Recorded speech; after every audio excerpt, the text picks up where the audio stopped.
Spaghetti Bolognese. Spaghetti Bolognese is a very easy Italian dish that can be cooked at home.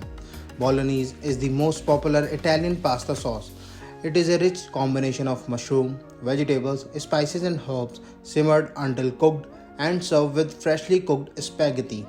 Ingredients for spaghetti: 100 g raw spaghetti, 1 liter water for boiling, 2 tablespoons salt. For bolognese sauce, 1 tablespoon olive oil extra virgin, 1 tablespoon garlic chopped, 2 tablespoons celery chopped, 1 large onion chopped, 3 to 4 large tomatoes blanched, peel and chopped, salt to taste, 200 g mushroom chopped, 1 tablespoon parsley chopped, 4 to 5 basil leaves, 1 tablespoon black pepper.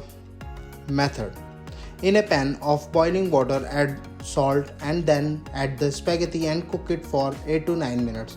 Take some water out and keep it aside. Strain the rest and add some olive oil over the spaghetti. In a pan, add olive oil, minced garlic, celery, minced onion, tomatoes, salt and mix it well. Add mushroom, parsley and fresh basil leaves, freshly crushed peppercorn and water which has reserved initially. Add the spaghetti to the mushroom bolognese and the spaghetti bolognese is ready to be served. DPMI सिर्फ शिक्षा हुनर ही नहीं बल्कि सम्मान के साथ सुनिश्चित रोजगार। Thank you, DPMI.